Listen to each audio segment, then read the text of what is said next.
start to brighten other people's world with a smile, all of a sudden the world brightens up around you.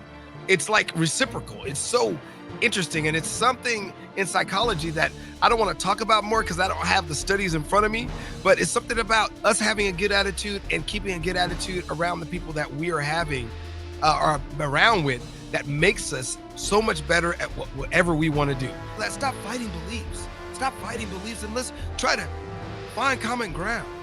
We're all on this planet together. According to statistics, it's the person who's mediocre that actually advances further.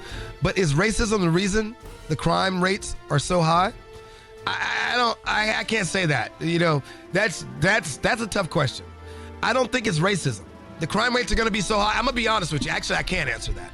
It's human nature. And I'm being truthful about where we're going right now. We're not going in the right direction. We're not going in the right direction to heal and mend this country.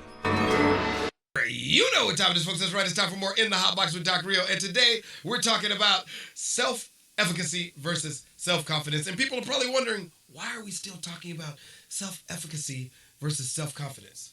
Why are we still talking about this? I mean, haven't we run this into the ground? Because it also takes self-efficacy and self-confidence to have a mindset to succeed.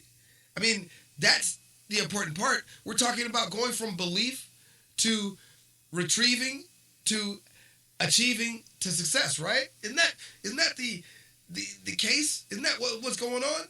You know, how do we get from point A to B? Paying attention to all the details, especially like when the mute button's on, after going through a succession of fixing so many technical difficulties, you sometimes have to stop and pay attention to the little things. You know, so sometimes having self-efficacy is all about realizing that you caught something before it was too late, even if you caught it before it was way too late. Like, basically, this lesson is starting at 3 p.m. instead of 2 p.m. due to all the technical difficulties. But that's what happens. That's how it works. You know, every time we take a step forward, we are going to run into some kind of obstacle. And it is up to us to turn that back around and make it into something successful, right? So we have to have some kind of self-confidence that we can do that, and we have to have a little bit of self-efficacy. So if you don't know what I mean about believe, retrieve, achieve, succeed, go back to lesson 1 where I talk about the 4 pillars. Lesson 1, self-efficacy versus self-confidence, mindset to believe. And in mindset to believe, you'll find out more about the 4 pillars. But with that being said, part of the reason why we continue to have this still here is because success is in the eye of the beholder. Now, I had to tell myself that, just like beauty, you know, everybody talks about this all the time. Beauty's in the eye of the beholder, because it doesn't matter what one person may feel about something, that another person may come by and find it beautiful. They may find something within it beautiful. And it is up to the beholder, just like success, same thing. You know, because we all have our own definition of success, right? We all have our own definition of what achievement means. You know, we talk about this in class about we have different personalities. This is last semester. Last term. We talked about this in class about we all have different personalities of how we perceive success. You know, some of us, you know, are all about achievement, you know, and the actual viewpoint of achievement, and other of us are about mastery. It's actually mastery and I forget the word I'm looking for, but it's all about mastery and achievement. You know, some people have a mastery perspective. Okay, it doesn't matter if I get straight A's. Others of us like to get straight A's. We have this thing about trying to clock in those grades. We try to have those things about trying to make sure that we achieve certain levels so that we feel a certain way. Now, with that being said, when you talk about a mindset to succeed, it's up to you. It's up to you. You're the beholder. So since I'm the beholder of my success, it's up to me to decide and see my success, just as it's up to you to decide and see your own success. All right? As I was going to say, the same thing goes for you. So with that being said, make waves. That's right. Take some waves. This guy's taking some waves. this person's taking some waves. But make waves.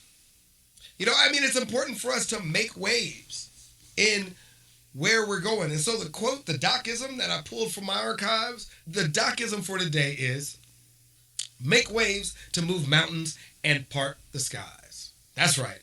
You gotta, in order to break through ceilings, in order to make it through doors, you sometimes gotta make waves. Perfect example. We got a lot of people in politics right now making waves. You know what I'm saying? And they used to say this back in the day, the squeaky wheel gets grease. Sometimes we gotta be squeaky. Sometimes we have to make different moves or make moves that get noticed by other people in order to make it to the next place. I hear this all the time. Now that I'm at SC, I hear this from a lot of people who say that they've gotten in different positions or gotten in different places because of people finding out about their degrees. People finding about the path of their degrees. And this is from engineers to social workers to learning experience designers, or instructional designers, So it's interesting to hear that and see that. And it's because most of the people that are talking about this are going into mastery. Whether they want to achieve a certain level or they want to just achieve mastery, it still encompasses the idea of mastery in education. So make waves. Get yourself noticed. You got to get out there. Those people who are afraid to get out there. That's one of the things to succeed. So in this video, what will you learn? What will you learn? Let's get down to the nitty gritty.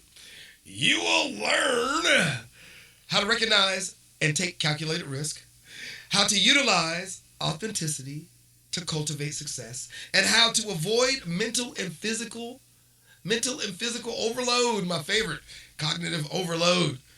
People tell you in my cohort, yeah, he says that a lot. Because it happens a lot.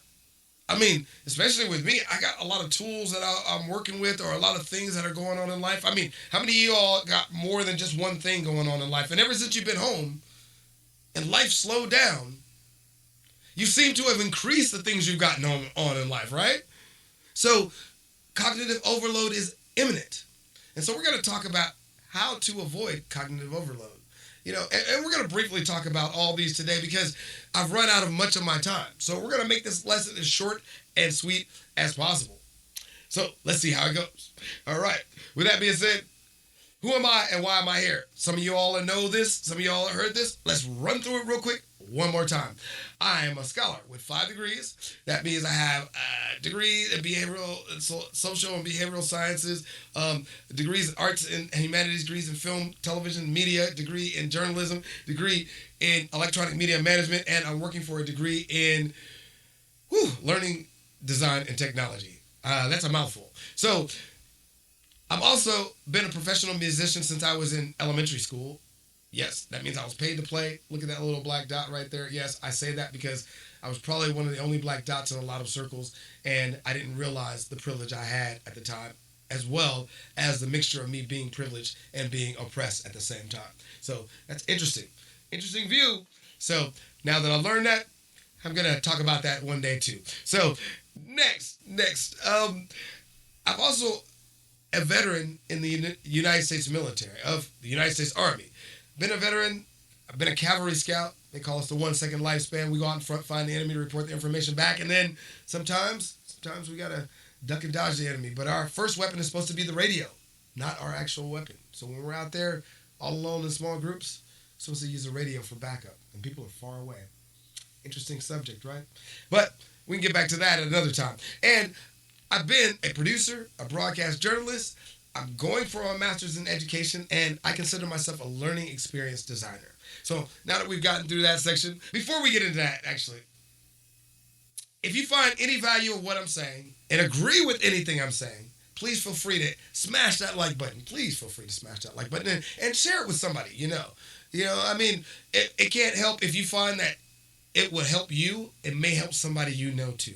So also, if you find that, when if you want to find out when the live videos are coming out or any new versions of this mindset series or anything like that, you can go ahead and click that little mini doc that's in the corner over there. There's a little mini doc if you're watching it on YouTube.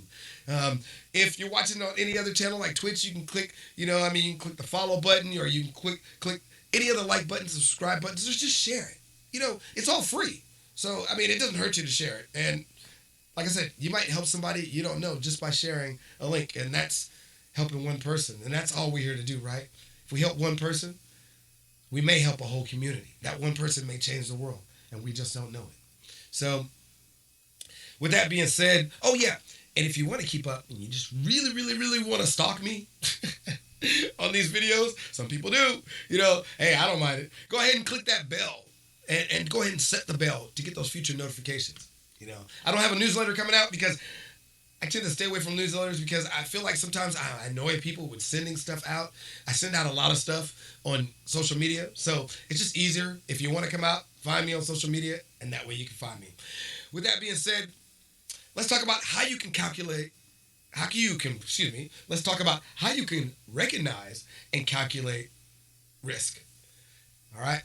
How you can recognize and take calculated risk is really what we're going to be talking about here. All right, let's jump into it. First off, you got to think big. All right. Now, I talk about thinking big, and that has to do with one thing. All right. How do we solve problems? Think about it for a second. Stop and take a breath. Take a moment. Take a moment to yourself and think for yourself. How do you usually solve problems? I'm sure the answer's coming to you. Yeah, I'm sure it is. Now, at IBM, a man by the name of Thomas J. Watson, he was a, American businessman, entrepreneur type, and he actually was called in to develop IBM's business management. Now, years before he got into IBM, he had already come up with this idea of how you can get ahead. And I'm sure he got this idea from Napoleon Hill, from Wallace Wattles. You know what I'm saying? I'm sure he got his idea from many of the other thought leaders of his time. You see, Henry Ford, Carnegie, Thomas Edison. Why do you think he got this idea from these particular people? Because it was the same thing that they've all been talking about. It's all about thinking. You see, he came up with the idea that we must think big. And as you've heard this before, when it comes to IBM, it's all about thinking big. He shared this idea across it, IBM, because he had a major dilemma to solve. How do we get people all on the same page, thinking the same idea, and all believing in a dream that doesn't exist? Or that does exist, but how do we get them to believe in it? It's all about thinking big. And so he circulated this idea through IBM, and for years, even to this day, IBM is labeled as the media company or the engineering electronic company that thought big. Still, when you say think big, first thing that comes to mind, my mind is IBM all the time. Just the way it is. And he did it by delivering this mindset to IBM's team. It's just a mindset. But this mindset changed the face of IBM and made them millions in income. Changed the whole company over. And it inspired development. It inspired trust. It inspired growth. So think about that. What do we do when we have a problem? How do we solve problems? What's the first thing you probably said? Oh, let me think. I said, think about it for a second. I kind of coached you into that one. Think about it for a second. So I'm sure it was coming to you. It's interesting because Albert Einstein, and I know I'm stuck on Alberts for this early version of thought. 3 Alberts so far, 2 Albert Einsteins and 1 Albert Svent Georgi. So Albert Einstein said, the significant problems we face today cannot be solved at the same level of thinking we were at when we created them. Now, I find this one pretty odd. I find this one pretty odd right now, especially considering the fact that we're in a pandemic and we've gone through this process of butting our heads between our status of leaders. Our leaders are butting heads for no apparent reason. We cannot, scientifically proven right here, go into the same level of thought. We have to come in with a different level of thinking, whether it be partisan, bipartisan, not partisan at all, whatever thinking it may be. So to take politics out of the picture, let's get back to the learning here. When we think about solutions, we have to stop and start thinking out of the box, because out of the box solutions help us get to the next level. And what do I mean by that? All right. Diversify. All right. First, now we've got to diversify our thinking. And I think a lot of people think diversifying thinking, maybe thinking more of diversity. And I'm not talking about that. I'm looking at it like stocks. Let's take it out of the latest trend, which we all talk about it, diversity, equity, and inclusion, which is something we need to focus on. Don't get me wrong. But let's take it to the idea of how people diversify stocks, right? Why do people diversify their stocks? Diversify their stocks so they don't put all their eggs in one basket. See, the problem with many of people in America today is that some of y'all have put your eggs into one basket. You put your eggs into one basket and you counted on that one basket and that one basket failed you. We should never put our eggs in one basket. I've done that. I know how many times I've done that, several times. Right now, my eggs are in mini baskets right now. That's why I'm staying alive and above water and comfortably sitting. Not as comfortable as I like to be, but comfortably sitting. You know, a little complacent, and that's probably why I'm struggling right now, focusing on the schoolwork I need to get done. But at the same time, I'm still here able to get stuff done that I want to get done. And whether it be with obstacles that allow me an ability to talk about those obstacles and how I've overcome those obstacles to get to this point B, or if that be with more knowledge, because of those obstacles, I took time to actually read a little bit more about what I wanted to talk about and what I wanted to share on Doc Reo TV. And yeah, I did make that rhyme. But interest. Now, when we talk about diversifying, we have to ask ourselves, what is our interest? What are we interested in? I keep talking about that along the way. But what are you really interested in? Take a moment and say, look, I'll go ahead and learn about it. I don't care what it is. It could be underwater basket weaving. So what? Somebody wants to learn about it. Go look it up online. I bet you there's a lot of videos on underwater basket weaving. I haven't even looked it up. I'm just guessing. Somebody wants to learn about it. If somebody wants to learn about it, then there's somebody out there that wants to know what you have to say about it, if you know anything about it. So if you know anything about it or want to learn anything about it, go out there and learn more about it or say something about it. Get out there and do it. So build on your interest. I keep talking about this. This is a major part of this, right?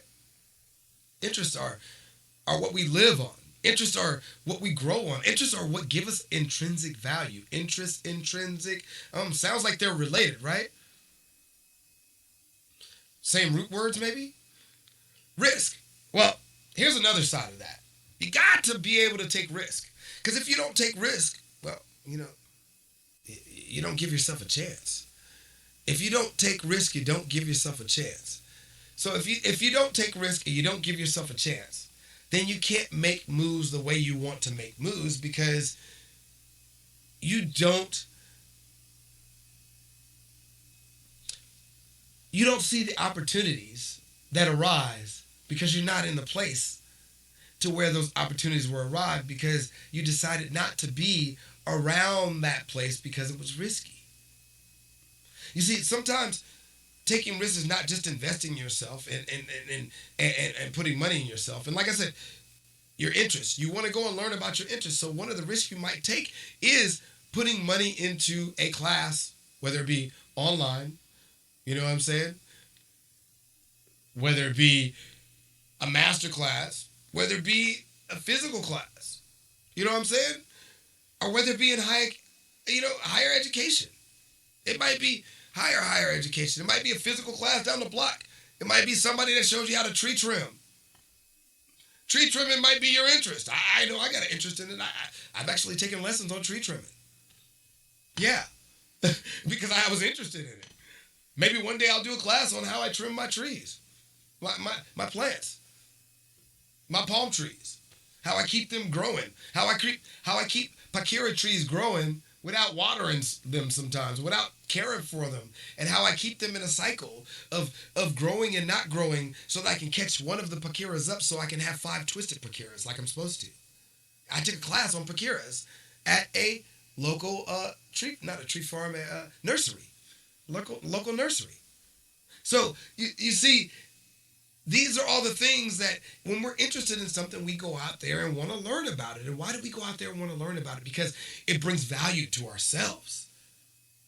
Like I said, we're only one eye in community, so you got to work that eye first. Work that eye. Build that eye up. But don't take that eye as being the leader of your community until you've tried to uplift that community. I don't lead anybody in my community. I share and try to uplift with other people in my community. And hopefully one day, lead again in my community. Don't forget to be persistent. Because persistence is the only thing that'll allow you to keep making it through. You're going to run into a lot of walls. You're going to run into a lot of haters. You're going to run into a lot of people who don't care that you're gaining range. And what I mean by that is, when I say go out there and find interests, when I say go out there and dig into those interests, the more interests you gain, the more things you gain, the more knowledge you accumulate, you start to build range. And if we look back in our history, it is those who have been generalists, who have been the greatest leaders in our world, the greatest inventors in our world, the Henry Fords, the Thomas Edisons. You see what I mean? Those people who dug in and said, hey, I need to actually find a little bit of range.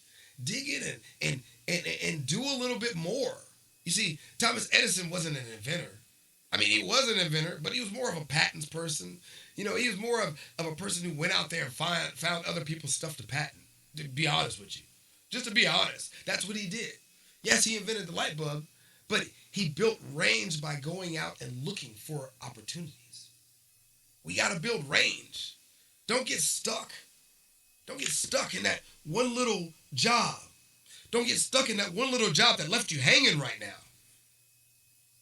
Don't get stuck in that one little world. Build range. Think about your future. Think about what you can build and what you can grow upon and what you can do with your own interest. Not my interest, because I can't tell you how to do it. I can only tell you the tools that I've used. And these are the tools that I've been using. I'm building my range, even though I got range. I'm a jack of all trades, master of one. And I think I mastered building range. Mastered the one thing that I always thought that I wouldn't master. You know, my mother was a professional student, is a professional student. Apple doesn't fall too far from the tree. And my dad was an educator. God rest his soul. You know what I'm saying? So apple doesn't fall too far from the trees because we got gene memory. And that gene memory helps us do certain things. Sometimes we got to fight that gene memory to stop us from doing certain things so that we grow. Because that gene memory might lock us into that world of the zero. The only way we can get out of being a zero is to grow up and become some kind of learned person, and either become a learned person or a scholar or anything that helps us build something for our community and makes us a hero within it. Even if we only help 1, 2, 3, 4, 5 people, to that person, hopefully we become their hero and they do something great. Because like I said, you never know who's going to change the world that you might be the person who touched. Sometimes we do things. Like, I was talking to a friend, and when I was talking with this friend, I could tell that they wanted to say something, but they just weren't saying it.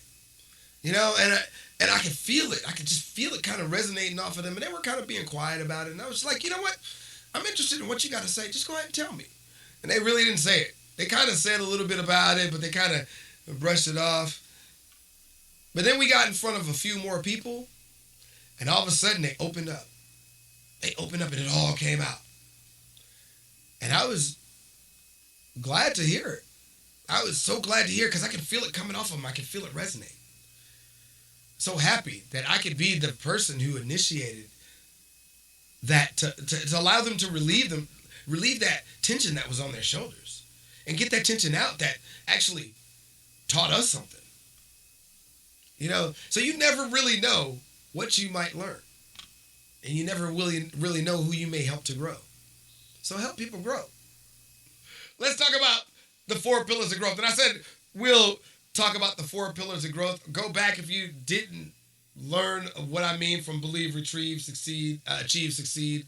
You know what I mean? But I want y'all to go back anyway because we're going to have to keep going back over this 4 pillars growth all the time. It's part of our cycle. It's part of who we are. You know, every time we get to success, no matter whose eyes we behold that success from, I know I've succeeded several times, missed the success, saw the success. And when I saw the success and didn't notice it, I had to keep going back to achieving more to really see it again. And in order to achieve, I had to keep going back to retrieving so I can achieve. And in order to retrieve, I had to keep going back to believing so I can retrieve. It's a cycle that keeps going on. It doesn't stop. It's kind of like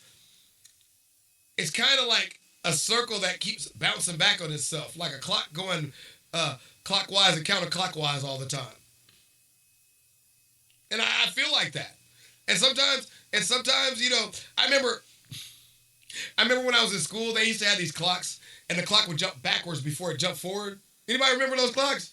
And it was funny because you'd be like, why did the clock jump backward before it clicked forward? Because it had to, for some reason, click backwards so it can release and go forward. It was part of the mechanism. And so I feel like that when I do this cycle, that I sometimes go backwards and go forward. I take 2 steps backwards and go 1 step forward. But that's okay. That 1 step forward is a good step. It's a strong step. It's a foundational step. So take those foundational steps. Use those pillars. Put those pillars down. Believe. Okay. Making sure you know where those pillars are. If those pillars are people, make sure you go back to those people and lean on those people. If those pillars are books, make sure you go back to those books and lean on those books. Lean on those books that give you that strength, that foundation, that push you around the bend. You see, you didn't know I was going to go there. These pillars are not just pillars of thought. They're pillars of strength.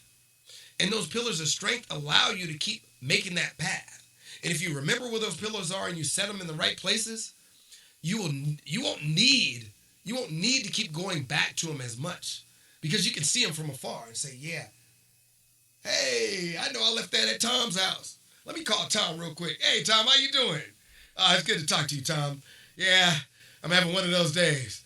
You know, it's just the way it is. So remember your 4 pillars. Now let's talk about authenticity. How to utilize authenticity to cultivate success. And the last idea when I was talking about range coming from a book called Range. All right.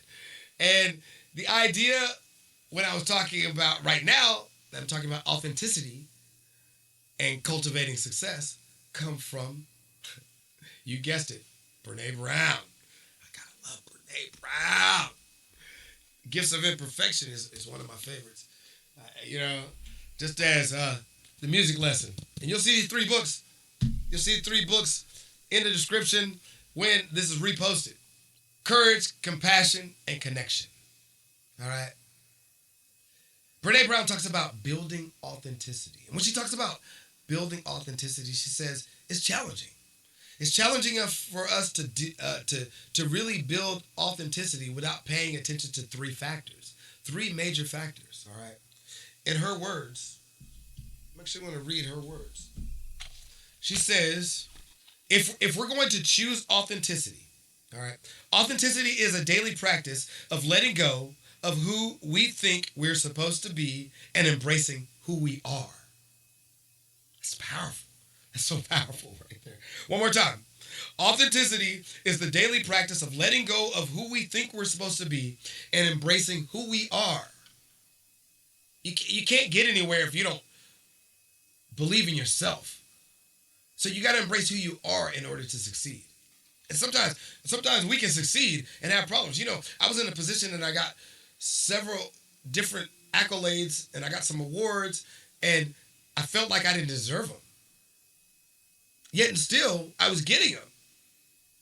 Now, if a lot of people thought I deserved them and I didn't feel like I deserved them, something's wrong. That means I needed to let go of who I thought I was supposed to be and embrace who I was and embrace what I was receiving and be grateful for what I've been gifted. So in that, Brene Brown says, if we're going to choose authenticity, we're going to have to cultivate the courage to be perfect, to set boundaries, and to allow ourselves to be vulnerable. We're going to have to exercise the compassion that comes from knowing that we are all made of strength and struggle. And we're going to have to nurture the connection and sense of belonging that can only happen when we believe that we are enough. She hurts. Brene, you hurt every time. You know what I mean? She deals with shame. And she calls it shame, but I call it, I call it good pain. You know, when we go to work out, I didn't like working out. And I find out as I get older, I like working out more. But when we go to work out, we'll work out and we talk about no pain, no gain. No pain, no gain. What do you mean, no pain, no gain? But yet and still we get in our life. And every time we run into an obstacle, we can't take it, I can't take it. Trust me, I'm one of the biggest criers.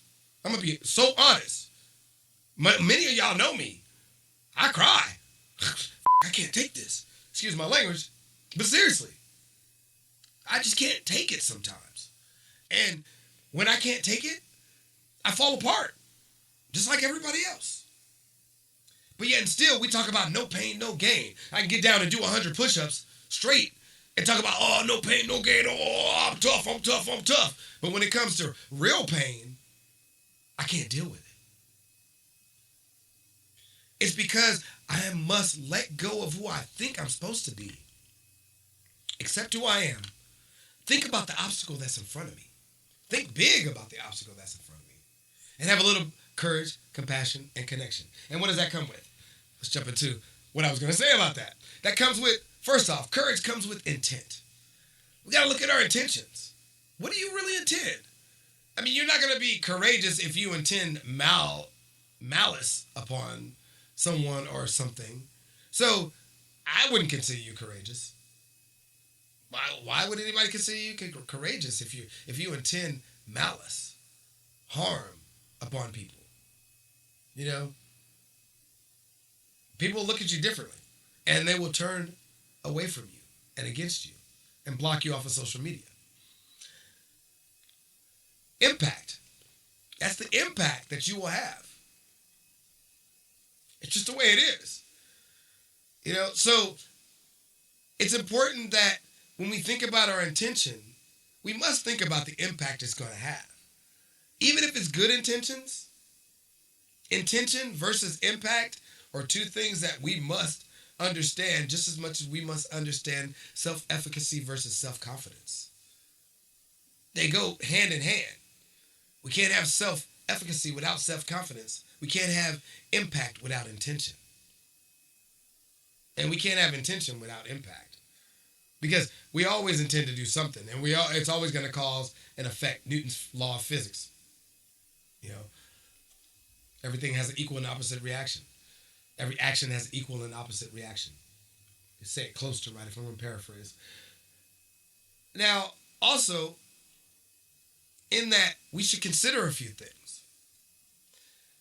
We should have consideration for the people around us in our community, and we should have consideration for what that impact may cause, whether it be racial, cultural, gender specific, whether it has to do with, sexual orientation, sexual preference, whether it has to do with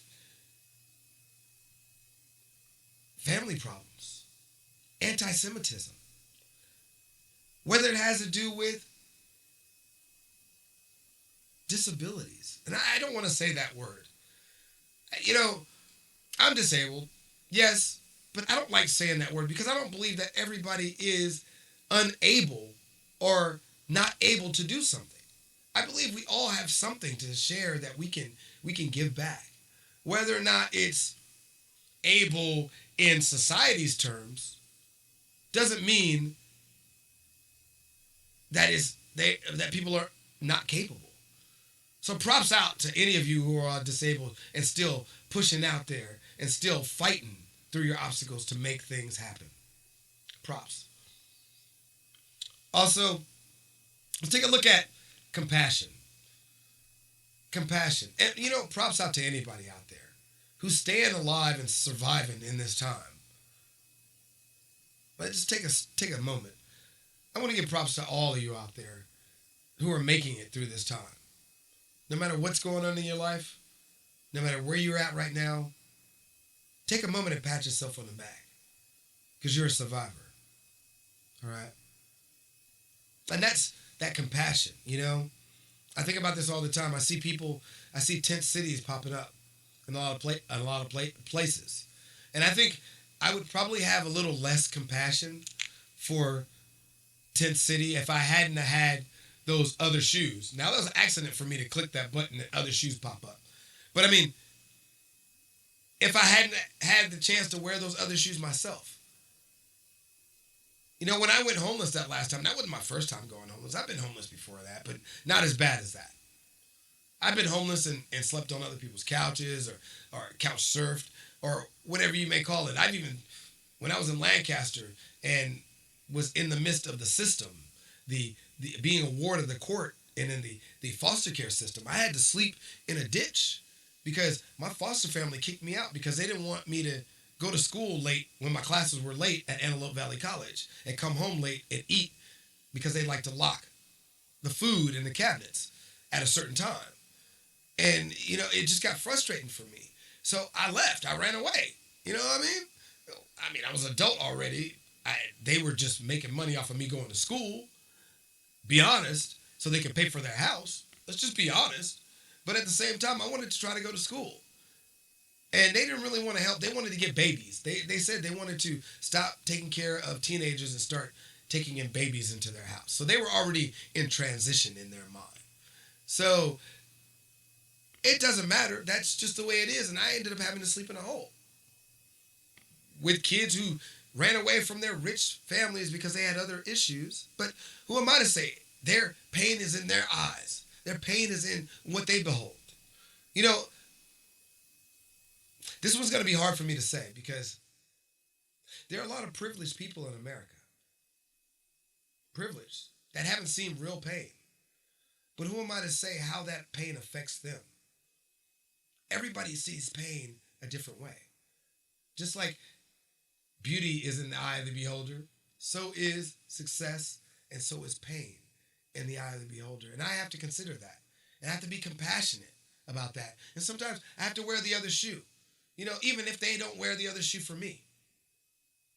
One more time. Even if they don't ever wear the other shoe for me. Because me considering it makes me a better person. Me considering it makes me a stronger person. Me considering it makes me be able to act in kind. And when I act in kind, my world changes and the world around me changes. The world around me becomes something built on care and compassion. And I can relate to others and build on those experiences and gain new and stronger experiences. Right? That's what we're here to do, right? So let's take it to how that experience takes us to connection, because we build some kind of unity in our community. That's right. Unity helps us to be able to cooperate with others so that we can build a community. That's where this connection is. We start connecting with other people. We start finding like minds. We start building things together, and we start all growing together, and we build our own communities through unity and become that one eye in unity and community. Because it takes us communing with other people and uniting with them to build a community. Let's take the roots of these words. A lot of us talk about community, but we don't be about community. One more time. And I said that specifically that way on purpose. I hear y'all talking about community, but how many of y'all are being about community? Trust me, I've been there. I mean, my fraternity brothers will tell you all day long, hey, that fool didn't show up to this. Sometimes he showed up to this. Sometimes, and then he surprised you. He come up and he strong with it. And he come up and he's part of it. But a lot of times, I wasn't being about community. So sometimes we got to talk about it and be about it too. Right? Right. There's no shame in my game. I know that sometimes I fail to succeed. And so I know in order to be a part of a community, it builds one thing. It builds us into one nation. And if I'm going to fail, I'm going to fail up that route to help our community build up to be a stronger nation. Because I'm a patriot. I'm a patriot at heart. I believe in what our forefathers, the founding fathers of this country, and when I say our forefathers, I mean the founding fathers of this country, for those who are specific, when they talk about the African diaspora, I mean the founding fathers of this country, all right? I believe in what they laid on paper, the ideals that they wanted to lay this country on, because I think they understood one thing. If we didn't have unity and diversity and we didn't unite, I think they understood that we would all fall apart, because we're a small nation. We're a young nation. We're a young nation. One of the youngest nations in the world. Most of these nations have time to grow and fall and build themselves back up. Look at Rome. Rome has become a Vatican city. All right? It was a great city with champions and gladiators fighting in it. A great city that built plumbing and people just used and abused. A great city of people who did what they wanted to do until it fell apart. Doesn't that sound familiar? Sound like we're going down the same road, right? That's the only way we can build this nation back better, is by becoming a community. I don't care what side of the fence you feel like you're on, making America great or building back better. Both of those need a community working together. And it needs both sides of this community to work together to build one nation, not two nations. So let's be about community. And let's take a stand. You got to take a stand. Whether you want to be a united country or a divided anarchism. And if you want to be a divided anarchy, so be it. That's your choice. But you got to understand, there are laws you must abide by in this country. And if you want to be a part of the divided anarchy, you may have to go somewhere else to celebrate that anarchy. Like I said, beauty is in the eye of the beholder. So we got to take a stand. But take a stand. And remember to have compassion. Remember to be courageous and understand what your intent will impact. You know what I mean? And remember that in order to get it done, you got to be united with compassion and acting kind to get it done successfully. That's the only way you're going to be able to create any kind of change.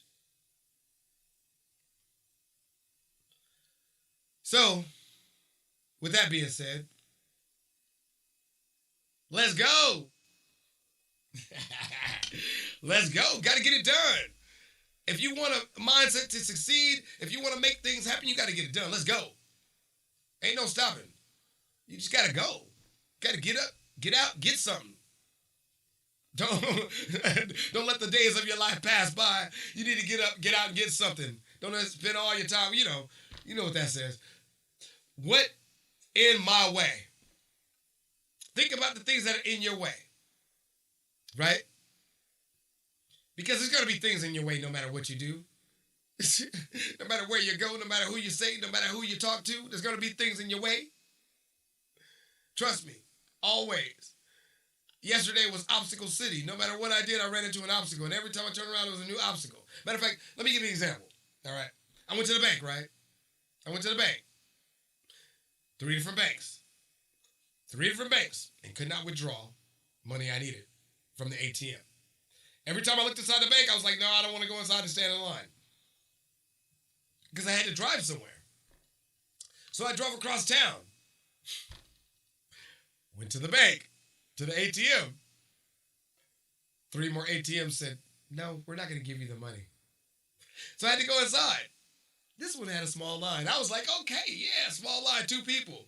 I go inside. The 2 people that I'm standing behind take 30 minutes at the counter. I'm not joking. 30 minutes at the counter. Only reason why I knew that is because I text somebody when I left their house to go to the bank. And when I got back from the bank, it was 45 minutes later. But I found that what I did during it, and it was frustrating for me. I had to really fight my weight hating. And what I did during it was try to play a little fun with it. See how long I can play a little music in my head, bounce a little tunes in my head and kind of bounce with it. Once I got tired of that, take a moment and sit down and try to close my eyes and meditate and breathe while I'm standing in the same spot, right? Mind you, in the bank, standing in the same spot. So what's in my way? Think about what's in your way and what you will have in your way and how you can maneuver around it and the steps you can do and the things you can do to elevate your thinking or to calm your thinking so that you can get around it and make that obstacle an opportunity. You know what I mean? Like for me, most people think, how can I move it? Why are you thinking how you can move it? Why move it? Sometimes you got to go around it. You don't see him moving this mountain. Sometimes moving mountains is climbing the mountain itself. Because you've conquered the obstacle. If you conquer the obstacle, you've succeeded. I mean, I can't make it any more simple than that. And we have to be able to focus on these points of success and remember them when they happen. There were a couple of other things I wanted to talk about, like stock trading.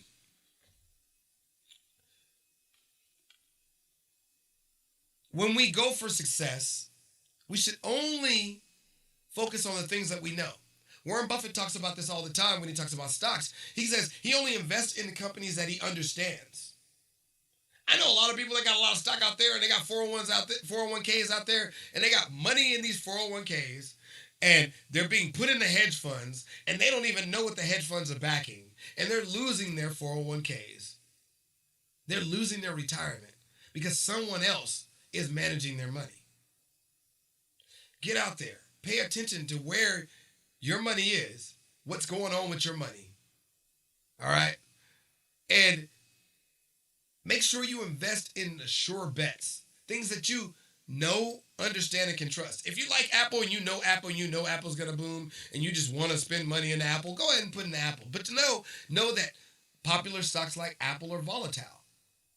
And you should be reading the reports.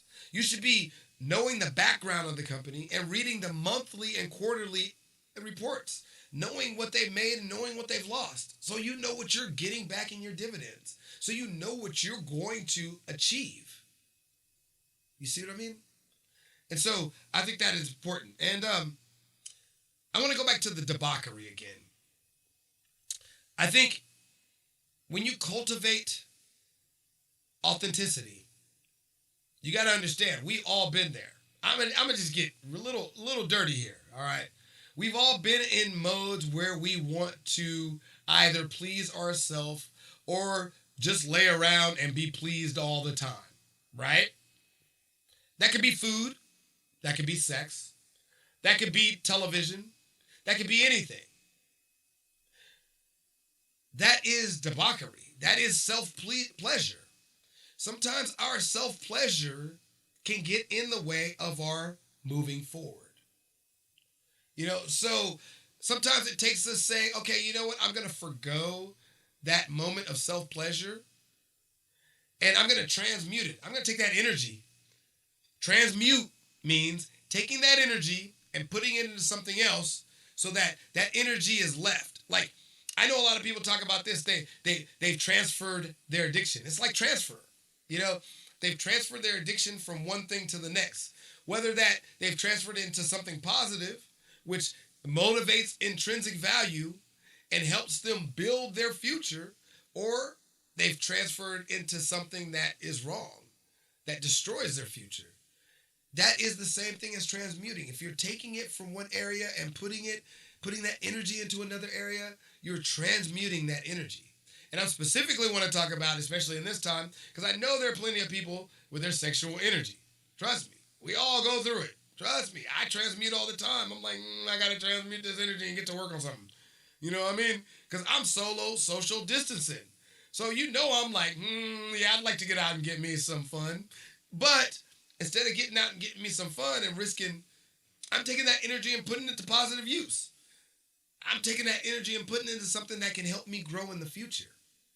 You see, I'm working my way around the obstacle, not trying to move it, but I ain't going to lose to it. Because no matter what I'm doing, I'm failing to succeed. It's just the way it is. So, next thing I want to talk about is overload. But before I talk about overload, I want to make sure that if you're watching this, if you're going through these lessons and you see something you like, please leave a comment below. Please leave a comment below about something, whatever you like. You know what I mean? Tell me the things in these lessons you like. Tell me the things in these lessons you don't like. That helps me figure out how I can readjust the lessons in the future and make them better for you. If you hate the lesson, go ahead and tell me you hate the lesson. I'd love to hear it. I'd love to hear why you hate the lesson. You know, so go ahead and drop your comments below. You can drop your comments on Facebook, Twitter, Instagram, YouTube. I'll see them. I will roll down them. Sometimes I'm a little late in seeing them because I'm everywhere. And like I said, I'm getting my master's degree. And this term is pretty hard for me. This term is going to be heavy for me, especially while I'm doing these 52 weeks. So just know that I will see your messages eventually. It may take me a little longer, but I will check it out.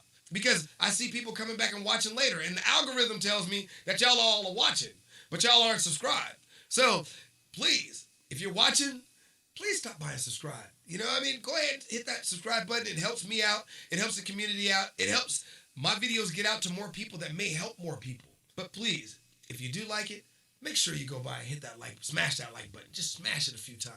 You know what I mean? Don't put any anger into it. You know, put some love into it. You know? And with that said, avoiding overload. Avoiding overload, and that's going to be the last book I talk about. And I love avoiding overload because this was my happiest part about this because I didn't realize this. I didn't realize the power of overload or of avoiding overload, what it can do for you.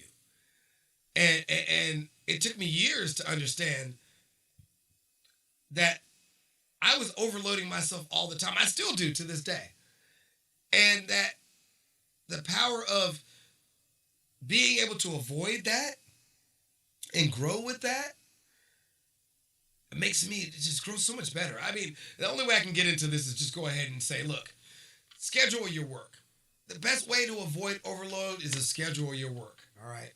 If you schedule a certain time that you're going to work, if you say, look, I'm going to work 16 hours a day, and these are the hours I'm going to work for, then you're going to avoid overload because you're going to be used to that. And you're going to know where you're going to stop and take your break.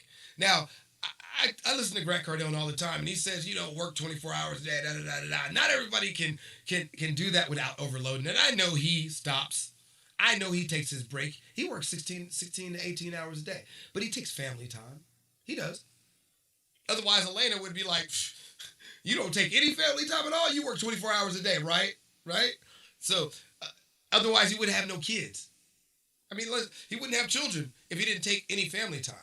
He wouldn't have these videos of him spending time with his children if he didn't have any family time. He wouldn't have these times where even when he's on the plane, he's taking family time. He's got his children, his family on the plane. He might be going to a business deal, but he invests in his family time. So he schedules his work. He schedules his work and his family time. so that he can breathe. All right? Right? Isn't that what it's all about? You want to be able to breathe, right? We should all be able to breathe. And remember to take space. To take space. This is one of my favorites right here. Because when I talk about taking space, I think about music. And I think this term came to me from this book, The Music Lesson. Lesson 10, I think it is. Lesson 10 in the music lesson. Oops, go back. Lesson 10 in the music lesson is all about space. Lesson 10 in the music lesson is all about space and rest. As a trumpet player,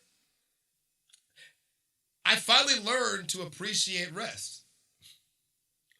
I went to this jam session one day, and while I was at this jam session with my friend who's a PhD holder and a CFO and big dude in the community, but he's a jam session type. You know, he goes, he plays and jams with different people around the nation, around the world. You know, part of Uncle Jam's army originally. Him and his brother founded Uncle Jam's army, as a matter of fact. So you might know who I'm talking about. This cat introduced me to a jam session. I come and I'm at this jam session. I'm playing, and I'm about to have to say that this is the best improv I've been playing ever. Yet I'm not taking any breaks. My chops only last for so long playing this best improv. They had me feeling it so well I could play forever. I could just play. And I don't know if they were just changing the key for me, or I don't remember what was going on. But man, it was just good.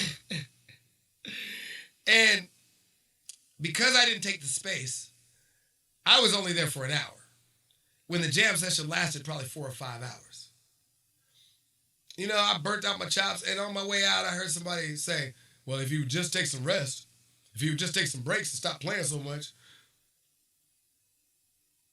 Breaks, rest. You see, those rests are built in so that music can breathe. Those rests are built in so that things can grow. If we don't take space, if we don't take rest, if we don't take an opportunity to let that space happen, things won't grow. Even nature takes space.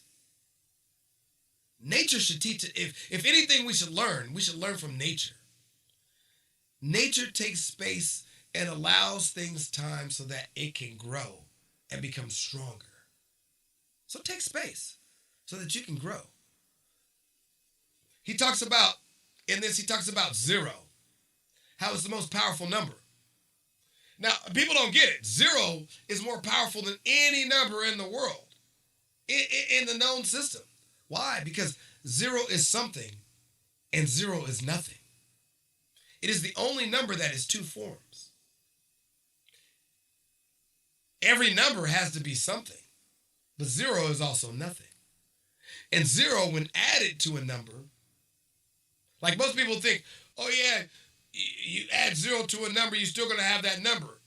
Well, it depends on how you look at how you add that number. Yeah, I could add 1 plus 0 is 1, but if I took a 1 and I put a 0 next to it, what do I have? What if I put a whole bunch of zeros next to it? What do I have? A lot more money than I had before, right? So think about that when you think about 0. It's a circle. It's everything that's within it and everything that's without it. Just like our globe. Just like our universe. Just like the 4 pillars of success. Cyclical. It's an action that keeps going. Whether you go backwards and forwards around that action, you keep going through it. Our life is cyclical. History repeats itself because life is cyclical. I don't know how many times I can say that. We will continue to go in these patterns until we break them or change them. And I'd rather just change them instead of break them. Because it seems to me that breaking patterns have larger consequences. And those consequences make it so that we forget oops, we forget to enjoy and have fun. We gotta enjoy and have fun. So I'd rather change the cycle because I have more fun changing the cycle than I do breaking the cycle. You see, because when I change the cycle, I don't forget about Maslow's inverted pyramid. I don't forget that I'm at the top. I'm not at the bottom. I'm not here trying to break the cycle and climb up to the top so I can get what they don't want me to have. I already got what they don't want me to have because I had it before I was born. You see, in the Africana diaspora, we talk about us being kings. I was born a king. So if I was born a king, why am I reaching from the bottom up?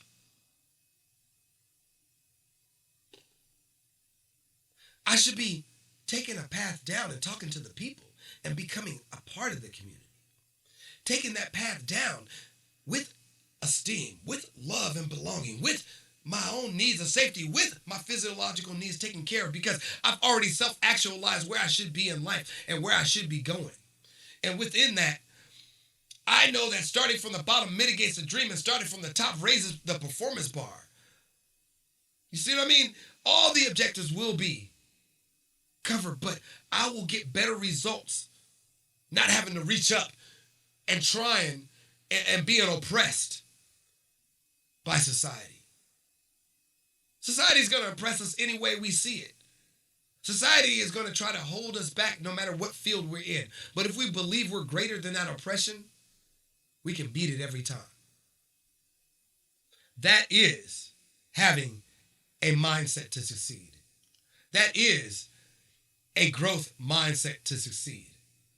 That is the ability to believe the dream is possible so that we retrieve the desired skills and knowledge and achieve goals while listening to answers. This is the only way we can succeed and recognize the wins. We have to recognize our wins. But it involves taking space. Sometimes we have to step back and look back and say, well, you know what, I won there. You know what, I did that already. I made that happen. Right? Sometimes we have to take that step back. You know? So today, let's talk about calculated risk. Take calculated risk. Take them. Because when you take calculated risk, the smaller wins prepare us to take those calculated risks. When we take calculated risk, we're either going to fail or we're going to succeed. But we've already planned ahead. Because even with calculated risk, as my former boss said, we always got a backup plan. We always got some kind of backup plan. And not just 1, 2, 3, and 4 because we calculated that it might fail. Right? So the smaller wins prepare us to take calculated risk while completing the goals that lead to achieving the larger dream. Remember that. Remember that. So what are your next steps? Next steps are to double check your dream. Double check it. Double check yourself. Make sure it's all in line. Make sure everything's in order. Don't just dream it and let it go. Listen to it. Check and make sure that your dream is something that is viable. And even if it's not viable, maybe a portion of it is. Maybe your dream will mold throughout the time that you grow. Right? Not just that. Make sure you calculate the time you need to achieve. Don't just go out there being like, okay, I'm going to achieve it. I'm just going to achieve it. Lay out time. Lay out a time frame and make sure you are paying attention to that time frame. I think many of us who have been in higher education keep that with us because we're used to going through terms or semesters and knowing that we have to make a grade by a certain time. Yes, school does have us come back and learn general eds all over again, but I've noticed one thing about those general eds. Maybe I did listen to those general eds in high school and learn, but when I got into college, I actually started to apply the learning of those general eds within my life. I actually started to learn more about history and understand why that history is important. I actually started to appreciate astronomy and appreciate why science is so important in my life. I actually started to really look at English for what it was, a tool for me to be able to be out of hard labor, because the pen is mightier than hard labor. Once again, the pen is mightier than hard labor. Everybody out there fighting all these wars and fighting all these things and even fighting against our own capital, yet the pen is going to get them. You see, the pen always beats the game, and the pen is changing our game. The pen has changed how our capital looks, and it may change our freedoms. So be cognizant of that, folks. Also, secure necessities. Make sure you lock the things you need down. Get it all. Lock it down. Get the tools you need. You know what I'm saying? If you need a new keyboard, get a new keyboard. Need a new mouse, get a new mouse. You know what I'm saying? Get a new mouse. Get something you need to use. The tools you need to use will help you grow, and those tools will help you succeed. So secure your necessities. Invest in yourself. You are a sure bet. You're the only person you can trust, as long as you're not lying to yourself.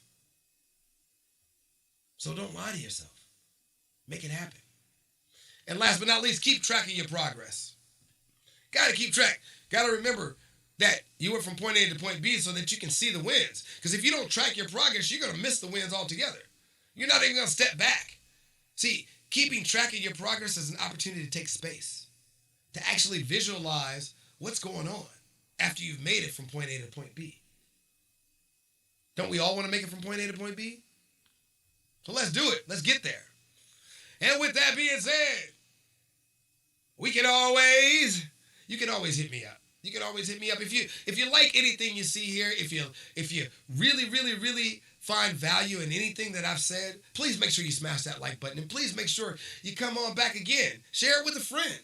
If you found something valuable out of it, share it with a friend who might find something valuable within it as well. You can always contact me right here at 310-844-9285. You can message me, send me a text message, send me a voicemail, call.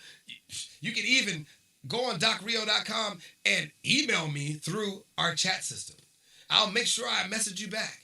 I definitely will. Just go ahead. Stop by. Let me know what's going on. You know, and if you really want to keep track of what's going on Doc Reo TV, want to know when a new episode's coming out, make sure you go ahead and hit that mini doc down there in the corner. Hit that little mini doc. That little mini doc right there. See the little head with the hat on, the red hat? Click the little red hat. And when you click the red hat, make sure you go down to the bottom and click that bell for future notifications. You can click and adjust the bell to receive notifications the way you see fit.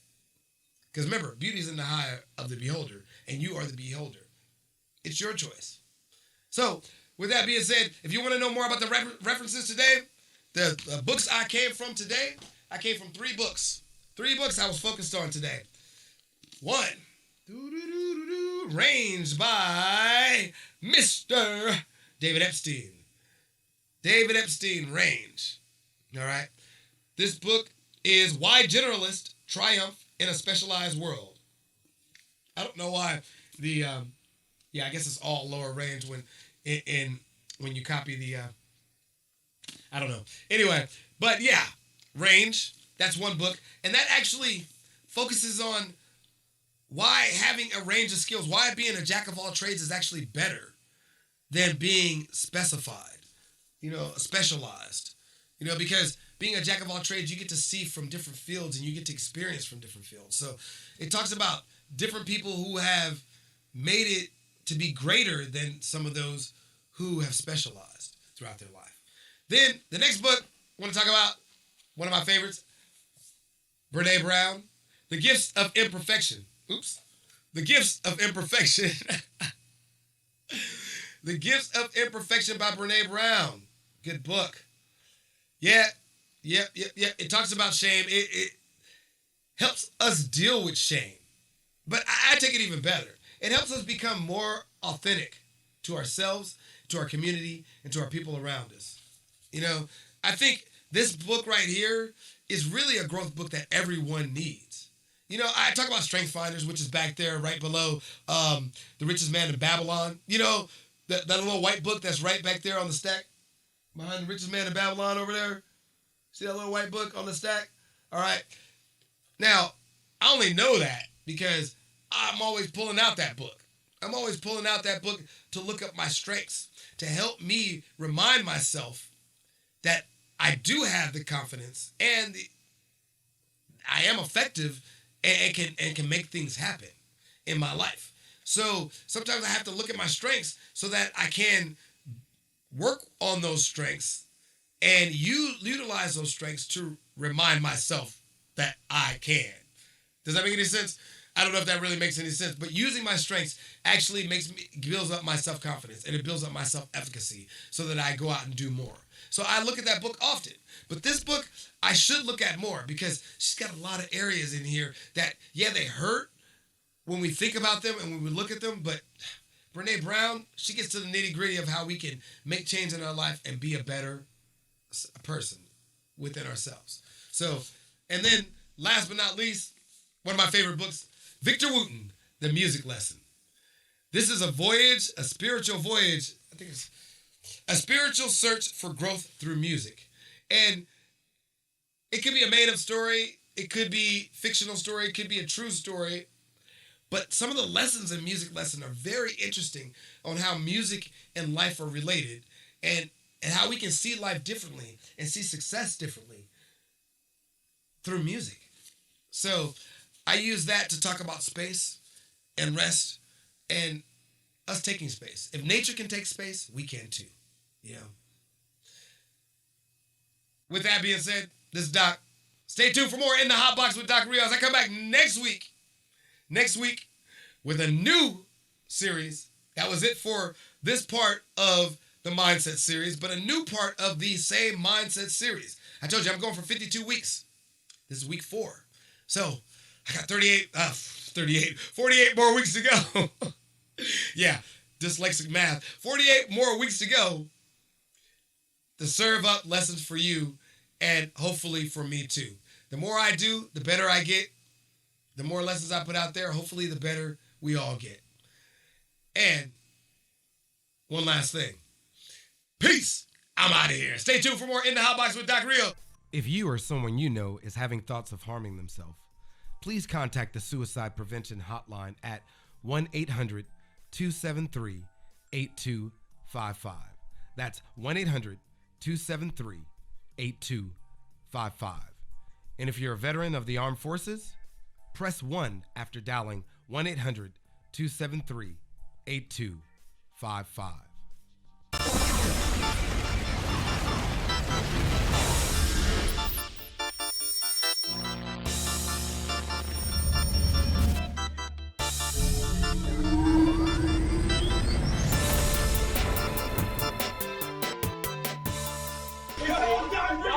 Doc Reo TV.